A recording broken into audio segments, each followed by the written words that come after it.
오늘은 룻기를 함께 살펴보도록 하겠습니다. 룻기는 아주 짧은 책입니다. 1장부터 4장까지 4개의 장으로 되어 있는 짧은 책이죠. 그리고 성경에서 성경 66권 가운데 여자 이름으로 된, 제목으로 된 성경 중에 하나입니다. 2개가 있는데 또 다른 하나는 에스더서가 있죠. 네, 이렇게 2개, 에스더, 룻기 이렇게 2개가 여성의 이름을 가지고 제목이 붙은 성경입니다.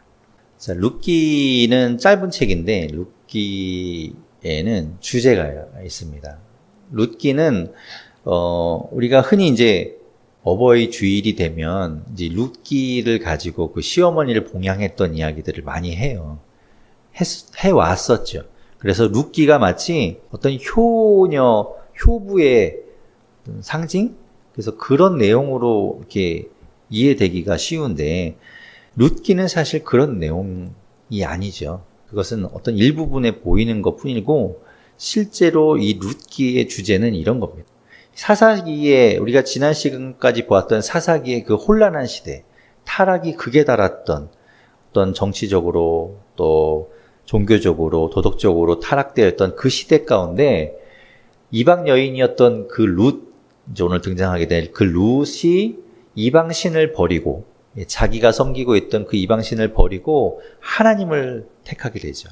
하나님을 믿음으로 택해서 그 하나님을 따르기로 했을 때 하나님이 그를 돌보시고 또 그를 통해서 다윗과 예수 그리스도의 계보가 흘러가도록 역사하신다. 이런 겁니다. 그러니까 하나님을 믿으면 하나님의 자녀가 되기로 하고 하나님을 따르면 하나님께서 반드시 그를 붙드시고 반드시 지키시고 보호하신다. 이런 하나님의 섭리를 드러내는 것이죠. 그래서 이제 전체 4개의 장으로 되어 있는 것 가운데 처음에 1장, 2장은 이제 주 인물이 누군가 하면 롯하고 나오미가 주 인물입니다. 주로 2사람의 이야기가 나오죠. 그리고 뒷부분에 가면 3장과 4장에서는 룻과 보아스의 이야기로 넘어가게 됩니다. 자, 그렇게 이제 구성이 되는데, 첫 번째 이야기는 1장 1절에서부터 18절까지 이 가족의 배경을 이야기하고, 그런데 그 가족의 안타깝게도 죽음이 찾아오게 되죠. 그리고 룻이 이제 자신의 신앙을 결정하게 됩니다. 그리고 자기의 어떤 앞길을 이제 결정하게 되는 이야기가 1장 18절까지 나오고, 그 뒤는 이제 룻이 그 시어머니 나오미와 함께 그 어려움 가운데서도 그 시어머니를 돌보고 함께 헌신하는 그런 모습으로 그려지죠. 그리고 이제 3장에 가게 되면 그 룻이 보아스에게 자신의 상황을 이제 기업 물을 자로 이제 요청을 하게 되고, 그 보아스가 그것을 이제 받아들이게 되는 이야기가 나옵니다. 그리고 마지막 4장에서는 그것에 대한 룻에 대해서 룻이 헌신하고 하나님을 믿고 하나님을 따랐던 그것에 대한 보상이 이제 주어지게 되죠. 하나님께서 그 보아스와 혼인하게 하고 그를 통해서 그 계보가 이어지는 것들을 보여줍니다. 장소를 보게 되면 처음에 이제 그 룻이 살고 있던 모압 땅에서의 이야기가 1장 18절까지가 나오고, 그 뒤로는 나오미가 원래 살고 있던 유다 베들레헴으로 옮겨오게 되죠. 그리고 이제 그 배경 가운데서 이야기가 전개됩니다. 이 룻기에서의 핵심 어떻게 보면 가장 중요하고 자주 등장하는 단어가 무엇인가 하면 기업 물을 자라는 말이에요. 기업 물을 자. 이제 뒤에 가서 우리가 좀 더 자세히 보면서 보겠지만, 기업 물을 자라는 것이 우리가 레위기 때도 보았고 이제 우리가 보아왔던 말인데, 기업 물을 자라는 것은 히브리어로 고엘이라고 합니다. 고엘은 기업 물은다라는 것은 이제 속량한다라는 거예요. 구속한다라는 것이죠. 그러니까 대신 갚아주고, 대신 그가 가난해서 능력이 없어서 할 수 없는 그 사람을 위해서 대신 뭔가를 해주는 그런 것을 이야기하죠. 그래서 결국엔 이 그런 것들이 예수 그리스도의 예표가 되고 예수 그리스도로 이어지게 되는, 예수 그리스도를 우리가 생각하게 되는 것으로 그려집니다. 룻기 1장 1절에 보면 이 룻기가 쓰여진 시기에 대해서는 정확하게 알 수는 없습니다. 언제 쓰여졌는지, 룻기가 언제 기록되었는지는 알 수 없지만 이 룻기의 이야기가 되는 룻과 나오미가 또 보아스가 살고 있던 이 시대가 어떤 시대인지는 1절에서 분명히 이야기하고 있죠. 그때가 어느 때인가 하면 사사들이 치리하던 때라고 되어 있습니다. 그러니까 결국 사사기와 동시대라는 것이죠. 어떤 사사의, 어느 사사의 시대인지는 알 수 없지만 사사들이 다스리던 때, 사사기 때와 동시대 가운데 이런 일이 있었다는 겁니다. 그러니까 사사기 앞에서 본 사사기에서는 극심한 타락 가운데 있었던 그때에 우리가 보았죠? 17장부터 21장까지는 그 사사기의 부록처럼 얼만큼 그들이 악했는지를 보여준다면 이 룻기는 그와는 반대적으로 그런 가운데 하나님께서 어떤 사람들을 택하시고 하나님을 따르는 그 사람들을 어떻게 보호하시는지 이런 것들을 보여주는 것이죠. 어쨌든 사사기와 동시대라는 것을 가지고 보시면 되겠습니다. 근데 이 사사들이 치리하던 때에 그 땅에 흉년이 들었습니다. 그 땅이 어느 땅인가 하면 유다 베들레헴인 거죠. 유다 지파에 속한 베들레헴이라는 곳에 이들이 살고 있었는데 그곳에 흉년이 들은 겁니다. 그래서 거기 보면 한 사람이 그의 아내와 두 아들을 데리고 어디로 피해서 가는가? 모압 지방에 가서 거기에 거하게 됩니다. 모압은 우리가 지금까지 이제 사사기를 통해서 많이 보았지만 요단강 동편에 있었죠. 모압 땅이 있죠. 거기로 이제 요단강을 건너서 모압 땅으로 이제 피해 간 겁니다. 자, 이런 배경을 가지고 있어요. 그리고 2절에 보면 그 사람, 그 남자의 이름이 무엇이는가 하면 엘리멜렉이라고 이야기하죠. 엘리멜렉이고 그 아내의 이름은 나오미였습니다. 엘리멜렉과 나오미 부부에서 낳은 두 아들의 이름은 말론과 기럐이었습니다. 아들 둘이 있었어요. 그런데 이제 이 사람들이 요 네 식구가 흉년을 피해서 베들레헴을 떠나서 모압 지방에 가서 거기에서 살다가 3절에 보면 나오미의 남편 엘리멜렉이 죽습니다. 남편이 죽어요. 그리고 나오미와 그 두 아들이 남았고 또 그 두 아들은 4절에서 있듯이 모압 여자 중에서 아내를 맞이합니다. 그래서 맞이한 며느리의 이름이 오르바, 그리고 또 한 사람이 이야기의 주인공 룻입니다. 거기에서 4절에 보면 거기에 거주한 지 10년쯤 되었을 때 5절에 말론과 기럐이 죽습니다. 묘하게도 그 집안의 남자들이 다 죽었어요. 먼저 남자들이 다 죽고 이제 여인들만 남은 것이죠. 안타깝죠? 왜 그런가 하면 이때 당시의 문화에서는 남편이 없는 과부는 경제적인 능력이 없기 때문에 살기가 어렵습니다. 경제 활동을 할 수 없으니까. 그래서 이렇게 살아가기가 너무 힘들었던 것이죠. 그런 가운데 6절에 보면 이들이 그렇게 이제 남편들 다 죽고 나오미와 그 두 며느리가 살고 있던 그때에 6절의 중간쯤 보면 이제 이 고향 유다의 소식이 들려옵니다. 어떤 소식인가 하면 여호와께서 자기 백성을 돌보시사 그들에게 양식을 주셨다 함을 듣고 이제 흉년이 다 지나가고 하나님께서 먹을 양식을 주셨다 하는 이야기를 듣고 이제 그곳을 모압을 떠나서 돌아오려고 하는 것이죠. 그래서 이제 돌아오려고 하는데 나오미가 두 며느리를 돌려보냅니다. 아까 얘기했듯이 이제 이 과부로는 살기가 어려우니까 차라리 모압 땅으로 자기 고향으로 돌아가서 거기에서 가족과 살든지 아니면 뭐 제가 하든지 하는 걸 권유한 거겠죠. 자, 그렇게 이제 나오미가 이야기한 겁니다.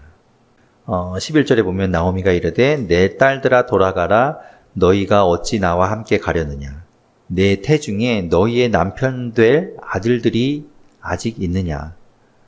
이 얘기 무슨 말인가 하면 지금까지 우리가 보았던 것처럼 이것은 이제 수혼제라고도 이야기하고 계대 혼인제라고도 이야기하는데, 그러니까 형제 중에 한 사람이 죽으면, 그래서 대를 잇지 못하면 다른 남아있는 형제가 대신 결혼을 해줍니다. 그래서 대를 잇도록 하는 것이죠. 그런 제도가 있었기 때문에 지금 이 나오미가 얘기하는 거는 아들들이 다 죽었잖아요. 그렇기 때문에 다 대신 결혼해 줄 수 있는 아들이 없다라는 거예요. 만약에 내가 낳아서 아들을 이렇게 있으면 결혼을 시켜주겠지만 그렇지 않아서 할 수 없다라는 걸 이야기하죠. 우리가 예전에 이제 창세기 38장에서도 그런 이야기를 보았죠. 유다의 그 아들들 이야기 기억나시죠? 그래서 그 아들들을 통해서 그 다말이었죠. 다말이 대를 잇기 위해서 이렇게 했던 것들을 기억하실 겁니다. 그런 이야기들을 하고 있는 거죠. 그러니까 그렇게 할 수 없으니 너희는 돌아가는 게 좋겠다 라고 이야기합니다. 그 이야기를 듣고 14절에 보면 며느리 둘 중에 하나였던 오르바는 돌아갑니다. 오르바는 그의 시어머니에게 입을 맞추고 돌아가죠. 그런데 룻은 남습니다. 그래도 나오미가 이야기해요. 15절에 네 동서는 그의 백성과 그의 신들에게로 돌아갔는데 너도 가라. 너도 너 동서처럼 따라서 가라 라고 이야기합니다. 그런데 16절에 이제 룻이 놀라운 고백을 하는 겁니다. 이 고백이 너무나 유명하지요. 같이 한번 16절 한번 읽어볼까요? 같이 읽겠습니다. 시작. 룻이 이르되 내게 어머니를 떠나며 어머니를 따르지 말고 돌아가라 강권하지 마옵소서. 어머니께서 가시는 곳에 나도 가고 어머니께서 머무시는 곳에서 나도 머물겠나이다. 어머니의 백성이 나의 백성이 되고 어머니의 하나님이 나의 하나님이 되시리니. 룻이 이 고백을 하는 거예요. 여기서 중요한 건 무엇인가 하면 마지막이죠. 어머니의 하나님이 나의 하나님이다. 어머님이 믿고 있는 그 하나님 나도 믿겠다라는 고백을 하는 겁니다. 여기서 이제 룻이 개종을 하는 거예요. 개종을. 자신이 섬기던 그 모압의 이방신을 버리고 하나님을 따르겠다라고 고백하는, 신앙 고백을 하는 거죠. 그러면서 내가 이제 어머니를 따라서 나도 어머니처럼 하나님을 섬기며 살겠다라고 이제 결단하고 같이 가는 겁니다. 그리고 이제 고향 땅으로 돌아오지요. 이 나오미의 고향, 살고 있던 동네로 돌아옵니다. 그래서 사람들이 나오미를 알아봅니다. 그리고 나오미를 알아보고 20절에 보면 나오미가 사람들한테 이렇게 이야기해요. 나오미가 그들에게 이르되 나를 나오미라 부르지 말고 나를 마라라 부르라. 이는 전능자가 나를 심히 괴롭게 하셨음이니라. 내가 그동안에 이곳을 떠나서 어떤 일을 겪었는지, 얼마나 힘든 일을 많이 겪었습니까? 남편 죽고 두 아들 죽고 며느리 하나도 이제 떠나보내고 다 잃고 돌아온 거죠. 그러니까 이 나오미라는 원래 이름이 기쁨이란 뜻이거든요. 희락이란 뜻인데 전혀 그 이름의 의미와 맞지 않는 삶을 산 거잖아요. 그래서 나오미가 뭐라고 자기를 부르라고 하냐면 마라라고 부르라고 합니다. 마라라는 건 괴로움이란 뜻이에요. 쓰다라는 뜻이에요. 그러니까 쓰고 괴로운 인생, 나는 그렇다. 이제 그러면서 이야기하는 거죠. 그렇게 부르라라고 이야기합니다. 하나님이 나를 괴롭게 하셨다, 나를 힘들게 하셨다라는 거죠.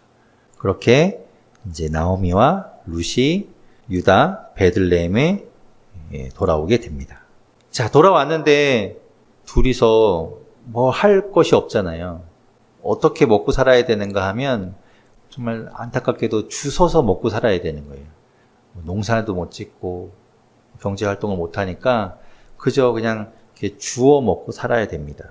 2장에 가면 또 한 사람이 이제 등장을 합니다. 1절에 나오미의 남편 엘리멜렉의 친족으로 유력한 자가 있습니다. 여기서 유력하다라는 말은 부자라는 말이에요. 아주 부자인 사람이 있었는데 그의 이름이 보아스입니다. 보아스라는 사람이 있어요. 그리고 이제 2절에 있듯이 이제 룻이 나오미에게 이야기합니다. 내가 밭에 가서 이삭을 주워서 가지고 오겠다라고 이야기하죠. 그리고 이제 그 주워온 이삭을 가지고 끼니를 연명하는 거예요. 하나님께서는 그래서 이런 과부들을 위해서 추수할 때, 곡식을 거둘 때 다 거두지 말라고 하셨죠. 밭에서 이렇게 곡식을 벨 때에도 내 구퉁이를 남겨두라고 했습니다. 다 베지 말고. 그리고 떨어진 것이 있으면 그거 다 줍지 말고 그냥 떨어진 거 그냥 떨어진 대로 놔두어라. 그래야 고아와 과부와 객, 나그네들이 그것도 먹지 않겠니? 라고 이제 하나님께서 말씀하셨던 것이 신명기 24장에 나오는데 그 제도를 따라서 이제 이들이 그 주순 것으로 먹고 살았던 거예요. 그래서 룻이 가는데 공교롭게도 어디로 가는가 하면 보아스의 밭에 가게 된 겁니다. 그리고 거기에서 이제 이삭을 주워서 가져가지요. 그때 이제 보아스의 눈에 이제 룻이 띄게 됩니다. 그래서 8절에 이제 보아스가 룻에게 이야기합니다.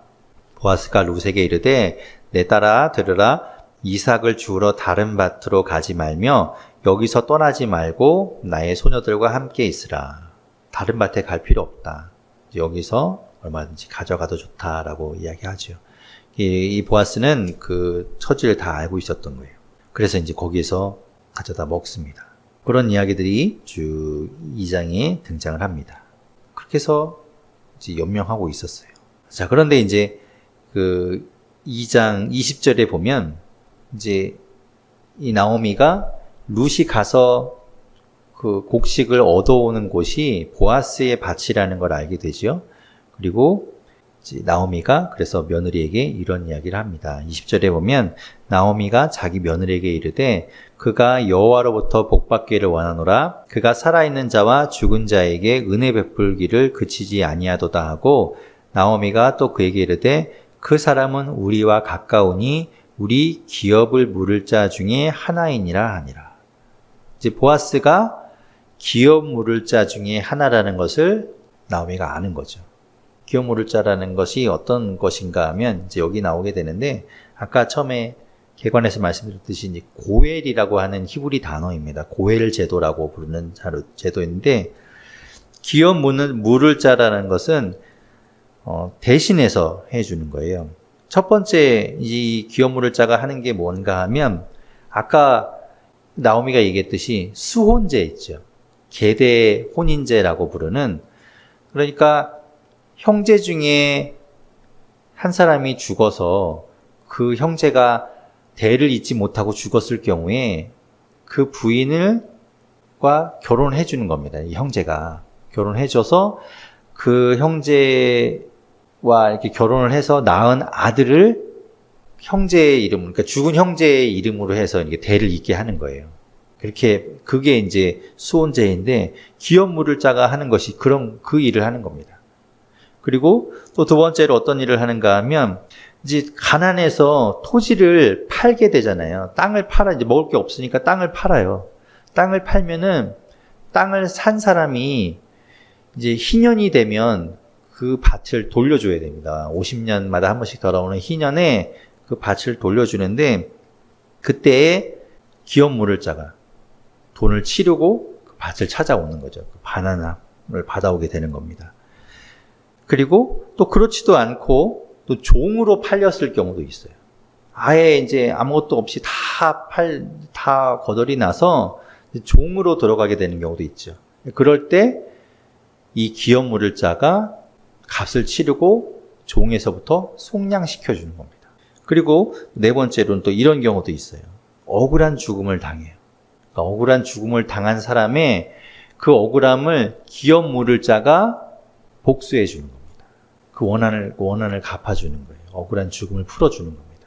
물론 그 억울하게 죽은 것 때문에 가서 그 사람을 이렇게 복수로 죽이는 뿐만 아니라 그 억울한 죽음을 이렇게 풀어주는 거, 해결해 주는 거, 누명을 벗겨주는 거, 이런 것도 다 이제 기업 물을 자가 하는 것이죠. 기업 물을 자가 이제 그런 것들을 하는 거였습니다. 이제 보아스가 이제 그 엘리멜렉의 기업 물을 자가 되는 것이죠. 이제 3장에 넘어가게 되면 1절에 룻의 시어머니 나오미가 이제 그에게 이르되 내 딸아 내가 너를 위하여 안식할 곳을 구하여 너를 복되게 하여야 하지 않겠느냐. 이제는 네가 계속 이렇게 살 수 없지 않겠느냐. 그래서 기업 물을 자를 통해서 네가 기업을 이으면 좋겠다라고 하는 거죠. 그래서 3절에 보면 이제 너는 목욕하고 기름을 바르고 의복을 입고 단장을 한 이후에 타작마당에 내려가서 이제 추수가 다 끝나가니까 거기에 가서 그 사람이 먹고 마시기를 다하기까지 그에게 보이지 말고 4절에 그가 누울 때 너는 그가 눕는 곳을 알았다가 들어가서 그의 발치 이불을 들고 거기 누우라. 그가 네가 할 일을 네게 알게 하리라. 그래서 이 이제 룻이 시어머니의 가르침대로 합니다. 그래서 이제 보아스의 그 발치에 가서 눕게 되죠. 8절에 보면 이제 보아스가 밤중에 놀라 몸을 일으켜 본즉 한 여인이 자기 발치에 누워 있는 걸 보게 됩니다. 9절에 보면 9절 중간쯤 보면 당신의 옷자락을 펴 당신의 여정을 덮어줘서 이는 당신이 기업을 물을 자가 됨이니이다. 그래서 자신을 거두어 줄 것을 이야기하죠. 이야기하는데 이 보아스가 바로 이렇게 받아들여서 기업 물을 자의 그 의무를 다하지 않고 여기서 한 가지 또 이야기하는데 뭐냐면 12절에 자기보다 앞선 친족이 있다라는 걸 이야기합니다. 12절에 보면 참으로 나는 기업 물을 자이나 기업 물을 자로서 나보다 더 가까운 사람이 더 가까운 친족이 있으니까 그 사람이 그 의무를 먼저 해야 하는 거죠. 그래서 그 사람이 하겠다고 하면 나는 안 해도 되는 겁니다. 보아스 입장에서는. 그래서 이제 그 사람이 먼저이기 때문에 그 사람에게 물어봐야 된다라고 이야기를 합니다. 그리고 이제 돌아와요. 그때 이제 나오미가 18절에 보면 이제 하나님이 어떻게 하실지를 보자라고 이야기합니다. 내 딸아 이 사건이 어떻게 될지 알기까지 앉아 있으라. 그 사람이 오늘 이 일을 성취하기 전에는 쉬지 아니하리라. 어떻게 될지 우리 기다려보자라고 이야기합니다. 4장에 이 보아스가 자기보다 더 가까운 기업 물을 자에게 이야기하는 장면이 나옵니다. 그에게 이제 앉으라고 하고 보아스가 2절에 보면 그 성읍의 장로 10명을 청하여서 증인으로 이렇게 앉혀놓고 이야기합니다. 3절에 보아스가 그 기업 물을 자에게 이르되 모압 지방에서 돌아온 나오미가 우리 형제 엘리멜렉의 소유지를 팔려 함으로 네가 그것들을 기업 물르겠냐? 그러니까 네가 그걸 팔려고 하는데 네가 그것을 사서 해주겠냐라고 하는 거죠. 그러면서 이제 5절에 보면 그 땅뿐만 아니라 만약에 기업을 물을 거면 또 다른 것도 해야 되는데 뭘 해야 되는가 하면 중간쯤 보면 죽은 자의 아내 모압 여인 룻에게서 사서 그 죽은 자의 기업을 그의 이름으로 세워야 할지니라. 그러니까 땅만 사서 이렇게 해주는 것이 아니라 그 룻을 통해서도 기업을 이어갈 수 있도록 자녀를 이렇게 낳아주는 그런 일도 해야 된다라는 걸 이야기하죠. 그랬더니 이 기업 물을 자가 처음에 땅만 얘기했을 때는 그렇다, 그럼 내가 하겠다라고 했는데 그 룻에 대한 이야기를 하니까 손사래를 칩니다. 내가 안 하겠다라고 이야기해요. 그래서 6절 끝부분에 보면 나는 안 하겠으니 네가 물으라. 나는 물으지 못하겠노라 라고 이야기하죠.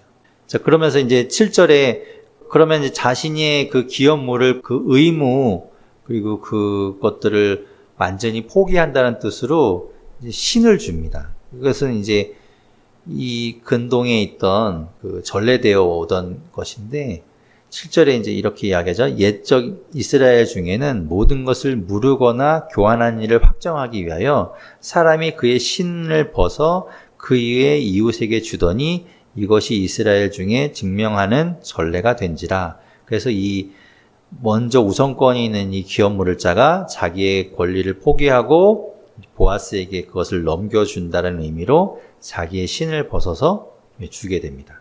그리고 아까 얘기한 것처럼 이제 함께 있던 그 10명의 장로들이 그 증인이 되는 것이죠. 그래서 확증이 됩니다. 그렇다면 이제 그것이 누구에게 넘어오는가? 보아스에게 넘어오는 거죠.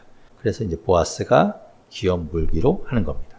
그래서 땅뿐만 아니라 이제 룻도 받아들이게 되는 것이죠. 10절에 룻이 누구의 아내인가를 보여줍니다. 말론의 아내 모압 여인 룻 이렇게 되어 있습니다. 1장에서 보면 그 엘리멜렉과 나오미의 아들은 말론과 기륜 이렇게 있다고 했는데 말론의 아내가 룻이고 기럐의 아내가 오르바였던 것이죠. 자, 그래서 이제 그렇게 선포되는 거예요. 내가 이제 뭐 어떻게 보면 이제 결혼하기로 이제 선포한 거나 다름없죠. 그래서 11절에 보면 장로들과 백성들이 이제 축복해 줍니다. 축복해 주면서 이야기하죠.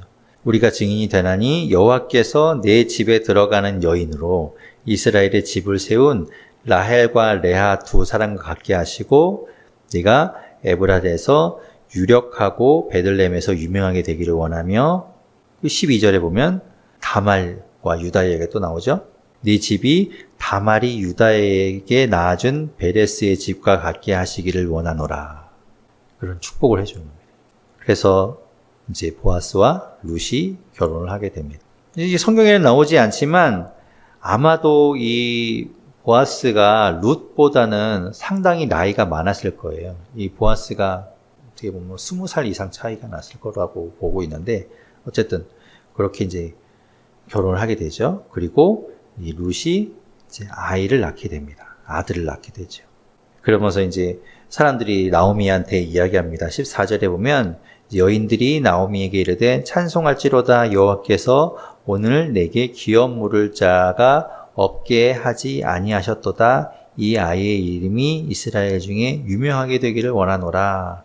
그러면서 15절에 보면 이 아이는 이는 내 생명의 회복자며 내 노년의 봉양자라.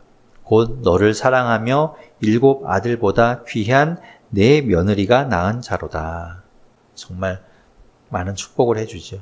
그래서 그 아이의 이름이 17절에 나오죠. 나오미에게 아들이 태어났다 하여 그의 이름을 오벳이라고 부르게 되고 그는 다윗의 아버지인 이새의 아버지였더라. 그로부터 이제 다윗이 나오게 되는 것이죠. 그래서 18절부터 22절에는 베레스로부터 다윗까지 이어지는 족보를 이야기합니다. 베레스의 계보는 이러하니라. 베레스는 헤스론을 낳고 헤스론은 람을 낳고 람은 암미나답을 낳고 암미나답은 나손을 낳고 나손은 살몬을 낳았고 살몬이 보아스를 낳거든요. 살몬이 보아스를 낳는데 이 살몬이 누구에게서 보아스를 낳는가 하면 라합, 기생 라합 기억나시나요? 여호수아에서 보았던 기생 라합. 이 살몬이 기생 라합과 결혼해서 보아스를 낳습니다. 그게 어디 나오는가 하면 마태복음 1장에 보면 예수님의 족보가 나오죠. 계보가 나오는데 그 계보 가운데 1장 5절에 이제 그 이야기가 나옵니다. 5절에 보면 살몬은 라합에게서 보아스를 낳죠. 그리고 이 보아스는 룻에게서 오벳을 낳습니다. 그러니까 이 라합도 그렇고 룻도 그렇고 다 이방 여자였던 거예요. 이스라엘의 여자가 아니라 둘 다 이방 여자였는데 그들을 통해서 이 계보가 이어지게 된 거죠. 그래서 이제 룻기 마지막 4장 22절은 그 오벳이 이제 이 룻이 낳은 오벳이 이새를 낳고 이새는 다윗을 낳았더라. 자, 그러면서 룻기가 끝나게 되죠. 그러니까 룻기를 통해서 우리가 보는 것처럼 그 사사야 시대에 정말 그 혼탁하고 그 타락된 그 시대 가운데 하나님께서는 어떻게 그 계보를 이어가시는가, 어떻게 그 믿음의 계보를 이어가시는가 하면 이방인이어도 상관없어요. 여자여도 상관없어요. 아무리 천한 사람이어도 상관없어요. 그가 하나님을 믿고 하나님을 따르고 하나님 말씀대로 살기로 결단하고 하나님께서 그를 쓰시면 그 사람 통해서 믿음의 계보가 이어지는 거예요. 뭐 시대가 어떻든 상황이 어떻든 뭐 배경이 어떻든 간에 하나님이 쓰시고자 하면 쓰는 겁니다. 그를 통해서 계보가 이어져 가는 것을 룻기를 통해서 볼 수 있는 것이죠.